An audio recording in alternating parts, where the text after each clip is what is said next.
CNN.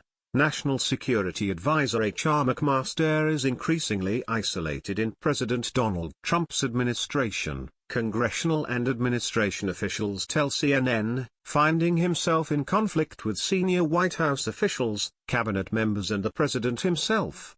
A congressional source tells CNN that McMaster is at odds with President Trump on many key national security issues. McMaster has also found himself undercut by others in the president's orbit like Chief Strategist Steve Bannon, and he has clashed with Defense Secretary James Mattis, according to congressional and administration officials. McMaster's dust-ups with the president and his team have bubbled up over a long-delayed plan for Afghanistan, where the president has yet to sign off on a McMaster-backed strategy that would increase the number of U.S. troops deployed to bolster America's longest war. As the dispute has dragged on, administration officials have speculated that McMaster could be on his way out of the White House, potentially taking a new job within the administration or military outside of the National Security Council.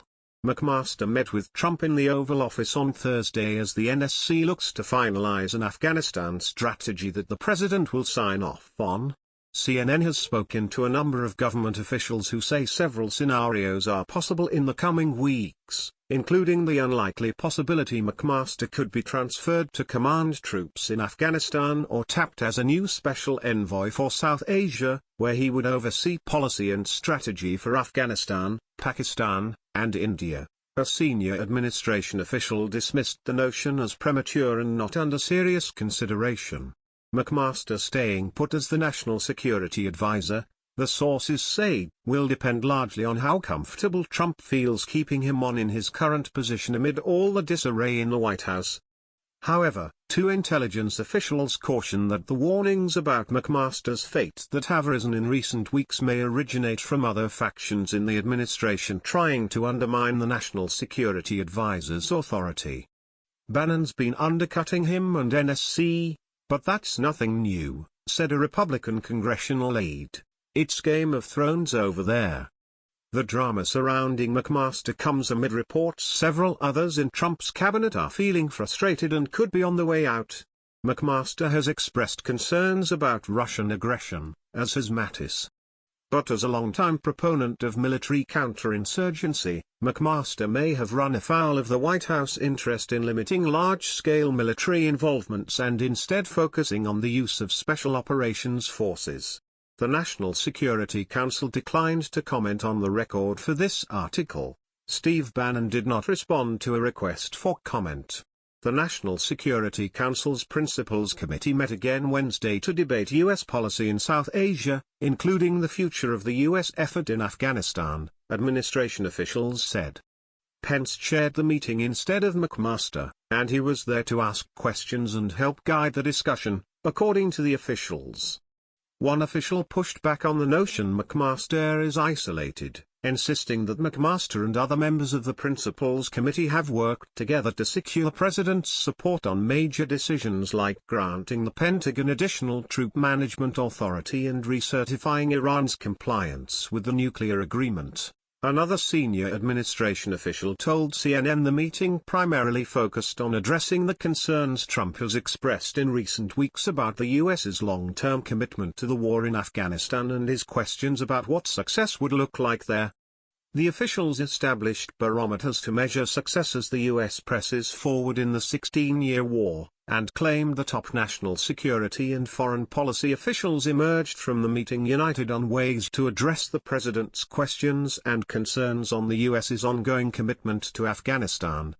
The official said that while Chief Strategist Steve Bannon, who has feuded with McMaster over the strategy in the past, attended the meeting, he did not speak up.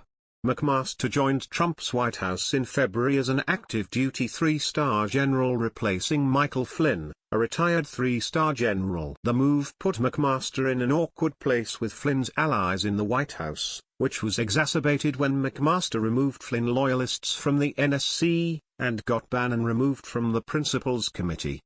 Retired Colonel Derek Harvey, a Flynn appointee to the NSC, was removed from his post on Thursday.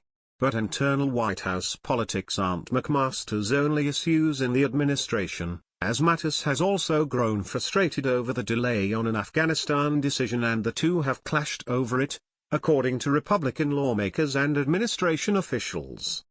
"The biggest problem is he and McMaster have had these tensions," said a Republican senator. "That's the problem, over roles, missions, budgets. Why do you think we haven't got a strategy yet?" Defense officials also pointed out that as a three-star general, McMaster is essentially outranked by both Mattis, a retired four-star Marine general, and General Joseph Dunford, chairman of the Joint Chiefs of Staff. While McMaster has immediate access to the Oval Office, he is more of a coordinator than policymaker in the eyes of the Pentagon, defense officials say. Mattis, they say, has no hesitation about going directly to Trump when he feels it's necessary. Of course, the Afghanistan strategy delay also underscores Mattis' own difficulties with Trump. Mattis had promised Congress a plan by mid-July that has still yet to materialize. And Wednesday's decision to ban transgender troops caught nearly everyone in the Pentagon off guard, including the Joint Chiefs, and came while Mattis was on vacation. One military official who has worked with McMaster says he has made some at the Pentagon uncomfortable for publicly taking what they see as political positions in defending the president, including when he publicly defended Trump after his Oval Office meeting with the Russian ambassador and foreign minister and disputed reports that the president had shared classified information. Mattis dismissed reports that he and McMaster are at odds, or that McMaster could be on his way out at NSC. "We love reading those kinds of stories going, I'm amazed sometimes when I'm having a fight with and everything. Somebody I haven't talked to in 2 weeks. I'm having a fight with them. It's good. You know, it keeps us smiling," Mattis told reporters last week.